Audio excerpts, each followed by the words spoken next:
आतापर्यंतच्या सगळ्या महत्त्वाच्या बातम्यांचा वेगवान आढावा घेऊयात मॉर्निंग प्राईम टाईम मधून। पंतप्रधान नरेंद्र मोदी यांच्या हस्ते आज नागपूर ते पुणे वंदे भारत एक्सप्रेसचा शुभारंभ ऑनलाईन पद्धतीने होणार। यावेळी मुख्यमंत्री देवेंद्र फडणवीस आणि केंद्रीय मंत्री नितीन गडकरी नागपूर रेल्वे स्थानकावर उपस्थित राहतील। सकाळी 10 वाजता नागपूर रेल्वे स्थानकावर आयोजित कार्यक्रमात पंतप्रधान मोदी ऑनलाईन उपस्थित राहणार आहेत। नागपूर ते पुणे वंदे भारत 14 ऑगस्ट पासून नियमित सुरू होणार आहे आणि तिकिटांची किंमत 1,500 ते 3,000 रुपये असण्याची शक्यता असून ही वंदे भारत रेल्वे सोमवार वगळता आठवड्यातून 6 दिवस धावणार आहे। या ट्रेनला वर्धा, वडनेरा, अकोला, भुसावळ, जळगाव, मनमाड, कोपरगाव, अहमदनगर आणि दौंड हे थांबे असणार आहेत आणि त्यामुळे प्रवाशांना मोठा दिलासा मिळणार आहे।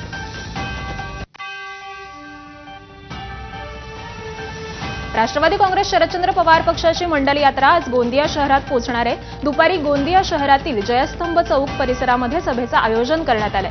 या सभेला संबोधित करण्याकरता राष्ट्रवादी शरदचंद्र पवार पक्षाचे ओबीसी सेलचे प्रदेशाध्यक्ष उपस्थित राहतील। ओबीसींच्या जागरासाठी राज्यभरामध्ये ही मंडल यात्रा निघणार आहे। 90च्या दशकात देशाचं राजकारण ढवळून काढणाऱ्या मंडल आयोगावरून पुन्हा एकदा राजकारण सुरू झालंय। 1994 मध्ये मुख्यमंत्री असताना महाराष्ट्रात मंडल आयोगाची अंमलबजावणी करणाऱ्या शरद पवारांनीच या विषयाला पुन्हा एकदा हात घातलाय। राष्ट्रवादीनं आजपासून नागपूरमध्ये मंडल यात्रा सुरू केली आहे। तब्बल 52 दिवस चालणारी ही यात्रा अनेक तालुक्यांमधून जाणार आहे। अजूनही ओबीसींना त्यांच्या हक्काचा न्यायवाटा मिळालेला नाही असं पवारांनी म्हटलंय। यात्रेच्या निमित्तानं भाजपच्या ओबीसी मतदाराला दूर करता येईल का याची चाचपणी देखील पवार करतायत।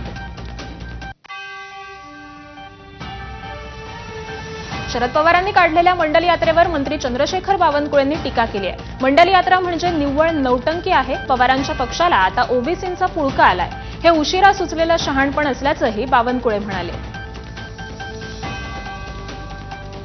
या लोकांना ओबीसी बद्दलचं जे आता पुळका आलाय ना, ते उशिरा सुटलेलं शहाणपण। ओबीसी समाजाकरता कधीही काँग्रेस पार्टीने कुठलीही भूमिका स्वीकारली नाही। जर ओबीसी आरक्षणाकरता किंवा ओबीसीच्या न्याय मिळाला पाहिजे म्हणून एखादी यात्रा काढली असेल तर नौटंकी आहे एवढंच म्हणेल। पवारांच्या राष्ट्रवादीच्या मंडल यात्रेवरून ओबीसी नेते लक्ष्मण हाकेंनी जोरदार टीका केली आहे। अघटित घडली यात्रा, लांडगं निघालं तीर्था असं हाके म्हणाले। मंडल आयोगाशी शरद पवारांचा संबंध काय असा प्रश्न देखील हाकेंनी विचारलाय। अघटित घडली वार्ता आणि लांडगं निघालं तीर्था, अरे काय तुमचा संबंध मंडल आयोगाशी? काय आयोगाशी? मंडल आयोगाशी शरदचंद्रजी पवारांचा काय संबंध? घरामध्ये सुप्रियाताई खासदार, स्वतः खासदार, नेते। नागपुरात शरद पवारांच्या उपस्थितीत निघालेल्या मंडल यात्रेचा गर्दीचा फायदा घेत पाकिटमारांनी डल्ला मारलाय। अनेक नेत्यांच्या खिशातून रोख रक्कम आणि पाकिटं लंपास केली आहेत। शरद पवार मंडल यात्रेसोबत व्हरायटी चौकावर असताना असाच एक पाकिटमार राष्ट्रवादी काँग्रेसच्या काही कार्यकर्त्यांच्या हाती लागलाय। तेव्हा पक्षाच्या कार्यकर्त्यांनी त्याला चांगला चोप दिला आणि त्याच्याकडून चोरलेलं पाकिट हे जप्त करत त्याला पोलिसांच्या हवाली केलं। दरम्यान राष्ट्रवादीचे नागपूर शहराध्यक्ष दुनेश्वर पेठे यांच्या खिशातून 20,000 रुपये चोरट्यांनी लंपास केल्याचं समोर आलंय।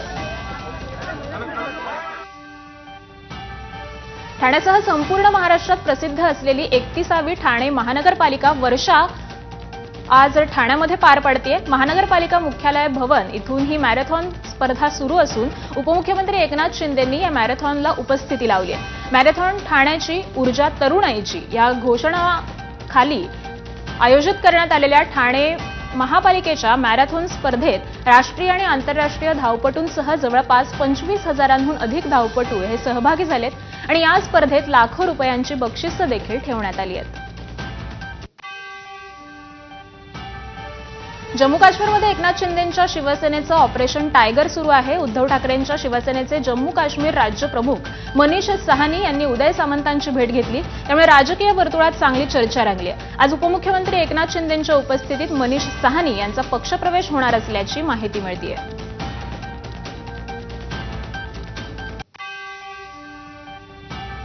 सांगली जिल्हा कार्यकारिणीच्या वतीनं भारतीय सैनिकांसाठी महारक्तदान शिबिराचं आयोजन करण्यात आलंय. तब्बल 1200 पैलवान आणि शिवसैनिक सध्या जम्मू काश्मीरमध्ये आहेत. आज उपमुख्यमंत्री एकनाथ शिंदे हे देखील श्रीनगर इथे येणार आहेत आणि रक्तदान करणार आहेत. भारतीय सैनिकांसाठी शिवसेनेची सिंदूर महारक्तदान यात्रा ही काढण्यात आली आहे.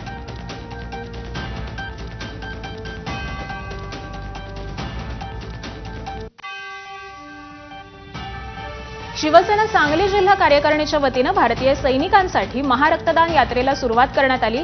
ही संकल्पना डबल महाराष्ट्र केसरी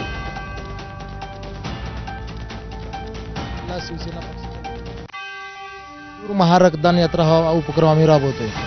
आदरणीय एकनाथजी शिंदे साहेबांच्या नेतृत्वाखाली, उदय सामंत साहेबांच्या नेतृत्वाखाली ही सिंदूर महारक्तदान यात्रा सांगली जिल्हा शिवसेना पक्षाच्या वतीनं सांगली जिल्ह्यातून जवळजवळ 1200 पैलवान व शिवसैनिक आज ट्रेननं सेपरेट विशेष ट्रेन करून आज जम्मूमध्ये दाखल झाले आहेत. म्हणजे सांगली जिल्हा येणाऱ्या काळामध्ये एअरफोर्सचे हॉस्पिटल असतील, नेव्हीचे हॉस्पिटल असतील किंवा आर्मीचे हॉस्पिटल असतील, जे भारतात ज्या ठिकाणी जी हॉस्पिटल आहेत, जेवढी गरज तिथं रक्ताची आहे तिथे येणाऱ्या काळामध्ये ही सिंदूर महारक्तदान यात्रा हे पूर्ण वर्ष संपूर्ण भारतामध्ये फिरणार आहे. सगळ्या पैलवानांची टीम असेल ही आता जम्मू काश्मीरमध्ये आलेली आहे. आपण असं बोलू शकतो की हिमालयाच्या मदतीला आता सह्याद्री धावून आलेला आहे.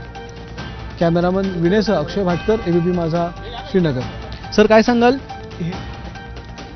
भंडारा जिल्हा दूध उत्पादक सहकारी संस्थेचा आज मेळावा होतोय आणि याच संदर्भात ब्रेकनंतर स्वागत आणि यानंतर घेऊयात बातम्यांचा वेगवान आढावा. पुणे, सोलापूर आणि नगर जिल्ह्यासाठी जीवनदायीने ठरलेलं उजनी धरण 100% क्षमतेनं भरलं. उजनी धरण 100% भरल्यामुळे शेतकऱ्यांनी आनंद व्यक्त केलाय. उजनी जरी 100% भरलं असलं तरी उजनीमध्ये 121 टीएमसी पर्यंत पाणी साठवण्याची क्षमता आहे. गेल्या काही वर्षांपासून उजनी धरण हे 100% भरलं असलं तरी उन्हाळ्यामध्ये मात्र पाणी पातळीही खालावते. करवीर निवासिनी अंबाबाई देवीच्या मूळ मूर्तीवर तातडीनं संवर्धन प्रक्रिया केली जाणार आहे. 11 आणि 12 ऑगस्टला संवर्धन प्रक्रिया केली जाणार आहे. भारतीय पुरातत्व विभागाच्या सर्वेक्षणानुसार अंबाबाई देवीच्या मूर्तीची संवर्धन प्रक्रिया होईल आणि त्यामुळे भाविकांना अंबाबाईच्या मूळ मूर्तीचं दर्शन हे घेता येणार नाहीये.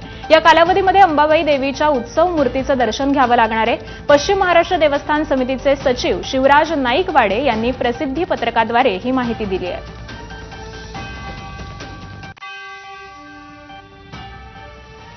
आणि यासोबतच बुलेटिनमध्ये घेऊयात पुन्हा एकदा एक छोटासा ब्रेक.